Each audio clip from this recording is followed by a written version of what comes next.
Hey guys, and welcome back to my channel for a brand new F1 2017 video. So we're here for the career mode part 2 here in China in the McLaren Honda, which was pretty terrible in Australia. I can just say that pretty much.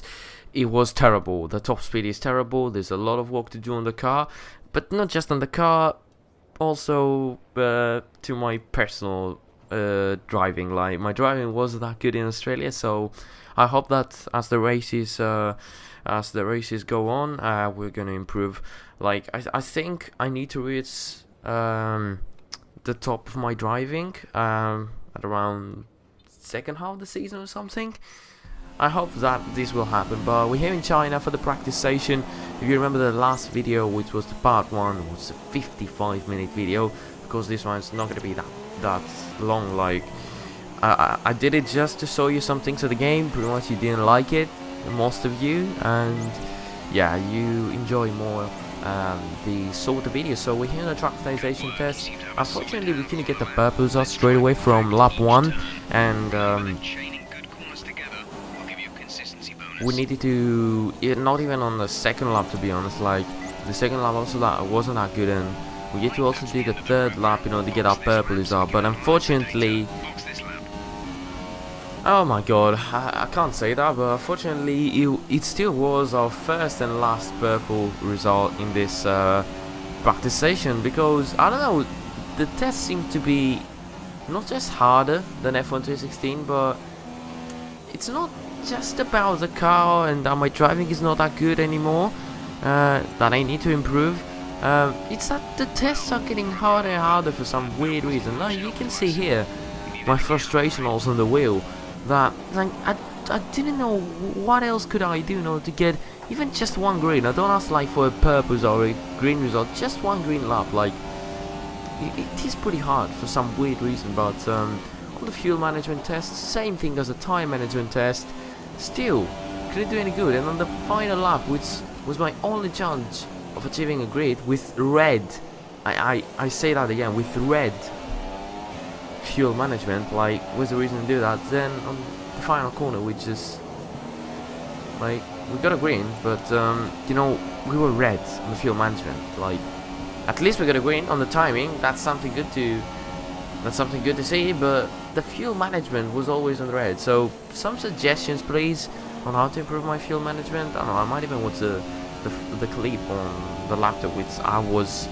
just saying that I will never use those clips. But the next test, which is the race strategy test, this one actually was one of the best tests I've done, because all my laps were just like 3 or 4 tenths slower than the target lap time, and it wasn't that bad, to be honest. Only this last lap was pretty much terrible, but once again couldn't even get a green lap, and another red practice test. Like, it just, you can understand me. I don't know if you feel me, but so slow, so inconsistent, so everything in this game.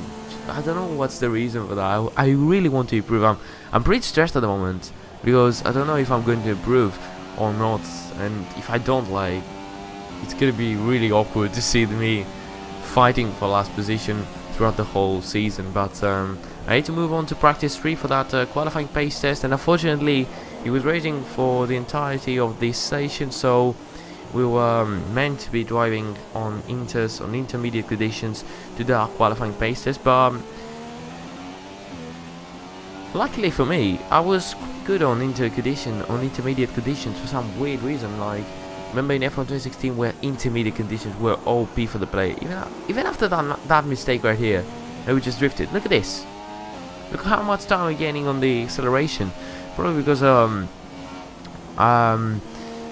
I don't know, does McLaren have good acceleration? I don't know. I think it's terrible in terms of the engine, but on the straights, look how much time we're losing. We literally went from green to red. We lost 5 tenths on the straight. Is that even possible? For a moment, I just didn't know what was going on. My setup isn't that like high aero or something. I just have 4 wings. Like, I don't know why the top speed is so bad. We ended up 5 tenths slow in that first lap, so same actually happened with the second lap. once again we were good and lost it on the straight, and then this third lap I just completely gave up, and yeah, I didn't want to set any more laps. Like another red result. Yes. I don't know what is going on with me. Like I just don't have any speed. The car is also not helping me at that point. It's probably the worst car I could have gotten. Instead of going in for a Williams or a Force India or something, like the McLaren Honda is just the hardest car to kick off a career on. Like the Sauber is better. The Sauber is even better than this McLaren Honda. But what I want to show you as we're here back in the motorhome is that one of my parts of my power unit have worn out.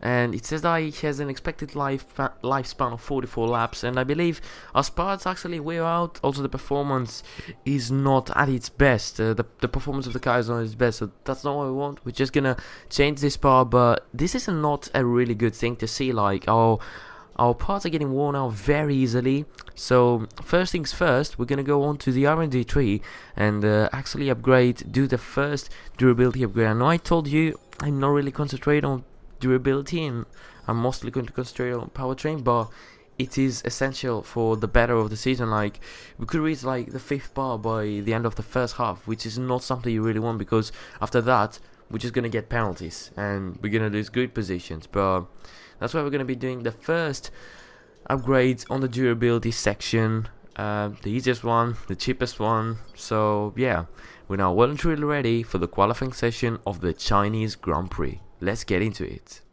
We'd like to welcome you from wherever in the world you join us today for this F1 qualifying session here in Shanghai, China. Looking at this field today, Ant, do you think we're going to see anyone take a chance, maybe run the harder of the available compounds and save some of the grippy tyres for the race tomorrow? Well, I'd be surprised in all honesty.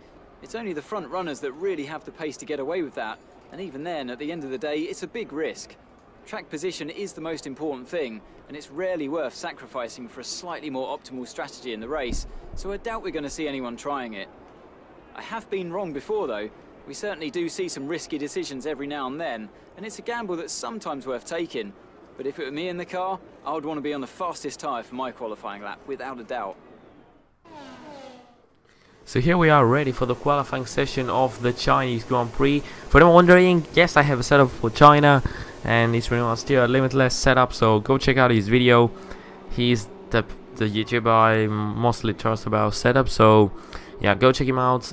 He's doing really good videos, and he's one of the fastest, if not the fastest, F1 YouTuber out there. But we're here for qualifying, and yeah, we're just going to go out and do some laps on those super soft tires. We just get that ball off that. I don't know why this thing is there. You are meant to, you can actually go off the circuit with 2 wheels, so where's the problem if I go with 2 wheels off the circuit? Like, yeah, that thing even avoids you to go on 2 wheels off the circuit. Like, it's pretty strange. But anyway, we just started our first personal lap, our second actually personal lap, because my first one was just crap. There we have an improvement of 2/10, but still not a really good lap, to be honest. Like 5 seconds behind the provisional pole sitter is not the best thing to see. But then we had also this lap right here, which was a really good lap, 3/10 improvement, as you can see already over here. And through the last corner we lost a little bit of time, but because the line we were still 20th, so I was really angry at that. But I tried to go out for another lap on the brand new set of super softs and had an improvement. And this was actually going to be my last lap on this session. I wasn't going to do any more laps, and he actually started very well. You can see we're already 3/10 faster than our fastest lap, and for a moment I felt like I could probably be ahead of Sauber in a qualifying session, which would be a nice sign, a good sign of things. Like I would be pretty happy to see that I'm ahead of the Saubers, or even just one of them. But as you can see, continuing into the second sector, we're now 5/10 faster going into this corner, and now 7/10 for a moment. Like, it was a really good lap. It was a beastly lap, I have to say. And I was watching also the Sauber right ahead of me, and I was like, okay, we can pass this guy into qualifying for sure. But yeah, this happened. And yeah, like, my fuel was over. I didn't have any fuel to complete the lap, and it all happened like just in the final corners. Like, not only am I slow, the car is terrible, also I'm unlucky. There was just like 100 meters or something. Like, it was very close. But I mean, I don't have any words like to describe this, because I'm unlucky, the car is terrible, my driving is terrible. I don't know, like, this career hasn't started as well as I wanted it to start, but these are the qualifying results. Kimi Räikkönen gets pole position ahead of Lewis Hamilton, and Sebastian Vettel, who starts off on the soft ice, so he could really be the winner of this Grand Prix, you know, with the different strategy, same as Valtteri Bottas. The Williams done very well on 4th and 6th. But as for me, it's P20. I mean, even if we would have improved like on the 8/10ths, I mean, it would be better than the 2-second gap. We would be like 1.2 seconds behind Verline. That would give me a little bit more confidence about the race. But anyways, it's still last position. Fernando Alonso qualified in P17 with Esteban Ocon down into P16 for some weird reason. But yeah, Kevin Magnussen P15, the Red Bull of Max Verstappen down into P4, but doesn't know that thing the qualifying results, because that's the Q1 result, so we'll see who actually starts from pole. Now let's go into the race. I hope we're gonna do well. Here we are on the grid of the Chinese Grand Prix, starting from last position. Ahead of us, the two Zaubers, and then ahead of the two Zaubers, my teammate Fernando Alonso. But I'm not really confident, but I'm more confident than I was in Australia, to be honest. Like, in Australia, I knew that I would finish last and I ended up in P15. So, you know, I don't know what could happen in this race. I mean, you can see there on the race strategy that it is going to be raining 5 laps time, 5 or 10 laps time, as you can see on the session forecast. But probably could go from super softs then to inters, and then move on to mediums again when it gets dry, and finish the race on those tires. I don't know, probably something like that. We'll do something like that, and we'll see how will the race go. We really need to get off to a good start. It is one of the most important things. Get off to a good start, because I think the AI here in China in Turn 1, they're going pretty slow, and could either go around the outside of them or the inside of them. We'll see what we will do, but for now, just get some temperature onto those tires and be ready for the start.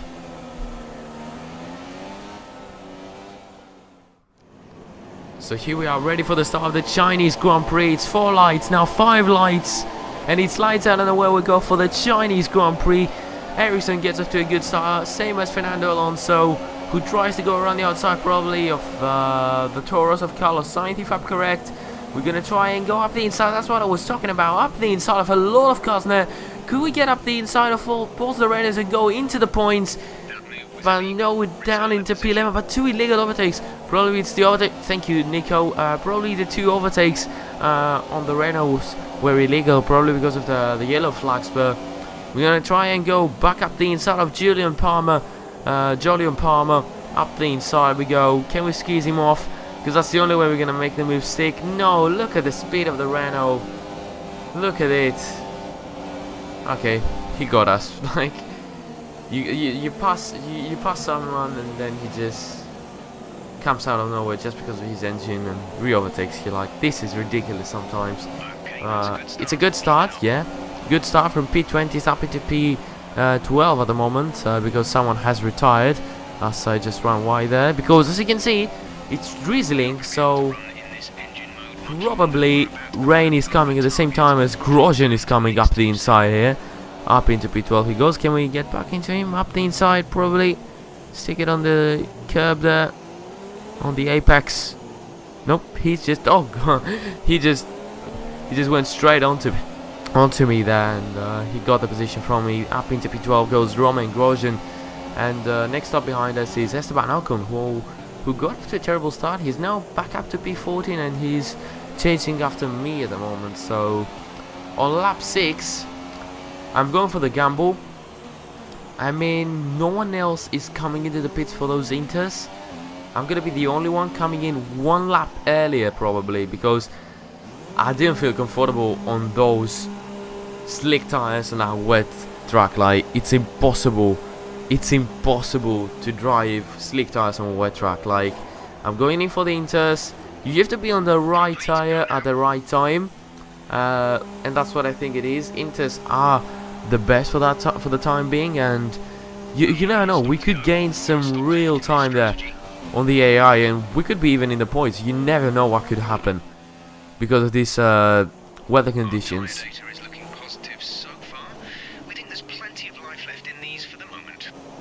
I am expecting the DRS to be disabled because, let's admit it, these are intermediate conditions. And there you go, the AI is coming into the pits, and there you go, it's Hulkenberg also into the pits. It's Kimi Raikkonen down into P11. Kimi Raikkonen is down into P11. How did that happen? I thought he was out for the top 3, but he's going also very slowly for some. Where was he just? He just left me a lot of space and just let me through pretty much. If his car hasn't got any problem, he might even be ahead of us by the end of the back straight. Like, he's in a fast car, and there he goes up the inside, goes Kimi Raikkonen in a strange overtaking position there. We're back down into P12, and now Nico Hulkenberg. Look at this, it's just humiliation. It really is humiliation. As Palmer exits the pits and Kimi Raikkonen gets through him, we also get back up the inside of both the Renaults here, and we're back up to P11, but unfortunately in 10th place, with the last position for the points, is Kimi Raikkonen. It's pretty much going to be possible to get the Iceman there, but we're into P11. We're doing fine. Like, we've gained 9 position from the start, and we're already on lap 10. Like, we're doing fine. We're doing really fine. But there you go, Palmer gets us. Can we get back up the inside of him? No, because Nico Hulkenberg is also going to have a look on the inside there. I'm going to try and get him up the inside there.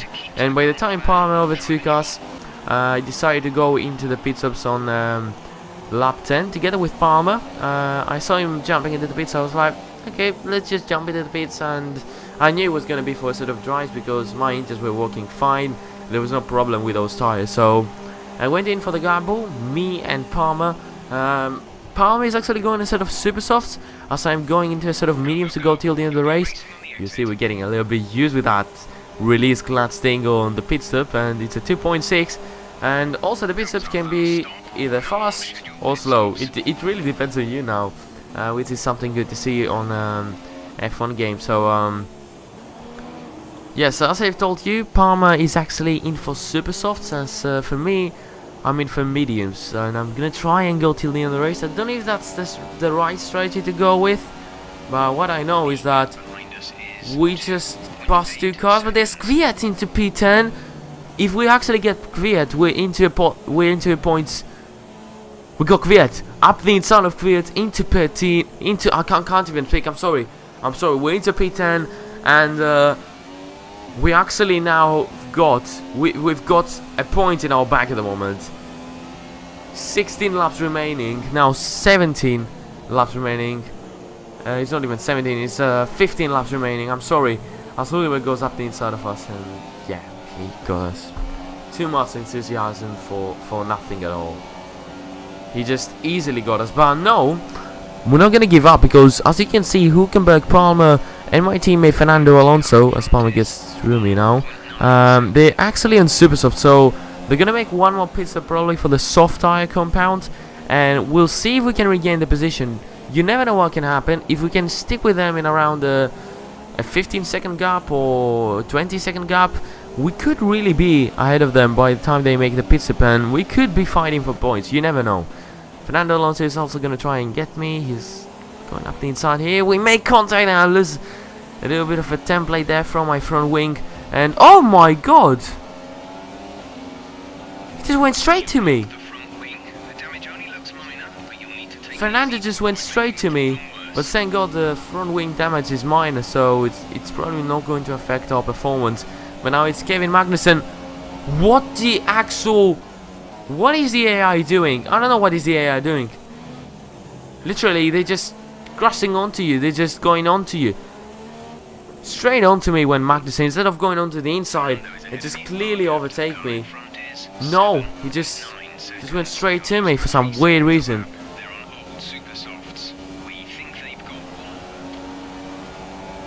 There you go, the pit stops have been made, and unfortunately Magnussen goes up the inside, went straight onto the back of Lance Stroll, and unfortunately Kevin Magnussen has lost all his front wing probably.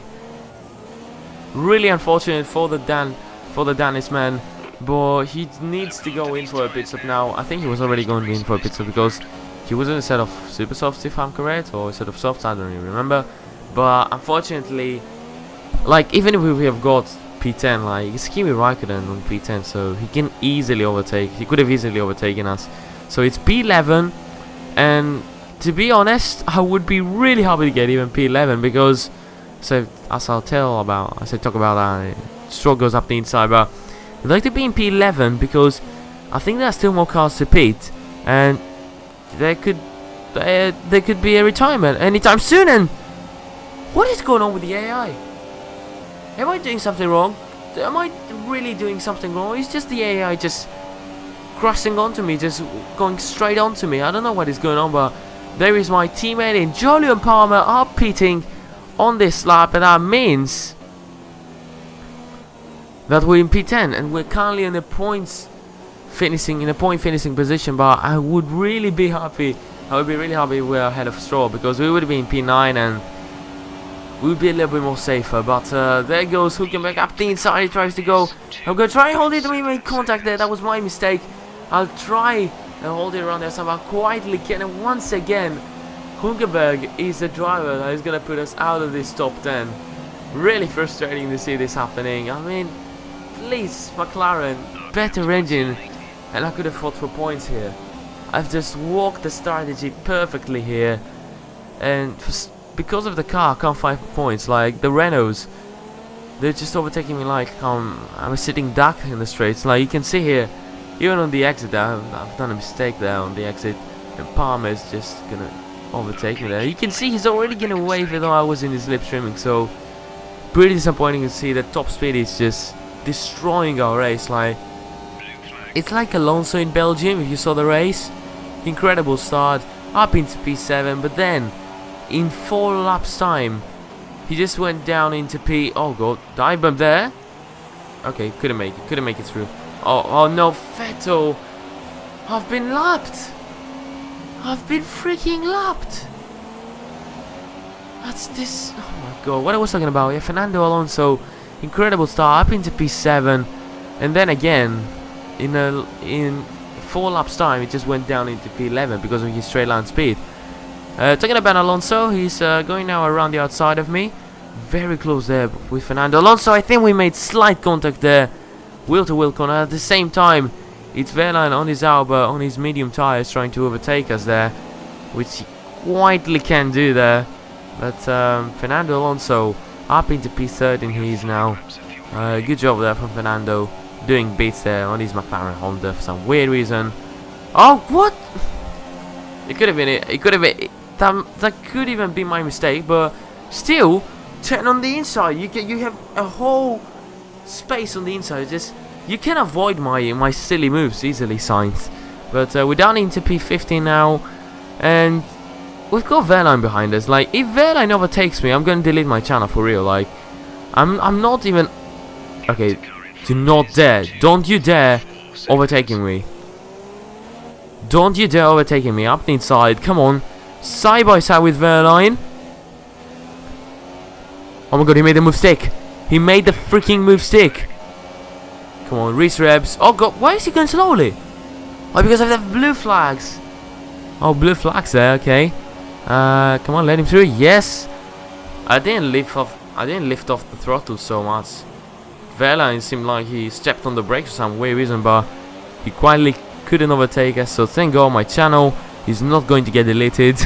or something like this. But I mean, by the time that I've been loved by Fernando, like, this has been terrible. At the same time, we got away from Verline. He wasn't that fast in order to catch up to us, and at the same time, Kevin is making a move on him, and he's up into P15. But Valtteri Bottas has won the race, even though it was Vettel leading. Probably he must have retired, but a really unlucky result. I mean, it is better than in Australia. It's P14. Australia was P15. But, you know, we've been lapped. Alonso got us. It's not been the best of races by me, to be honest. I mean, the team is happy with the result, so I should have been also happy. So, another fantastic victory for the Silver Arrows. And Anthony Davidson, give me your thoughts. How did they accomplish this result? Well, the safety car completely changed the race, didn't it? Podium drivers today after that excellent race. They've excelled here, as they so often do, and it's a well-deserved victory. Mercedes, then, are on top today.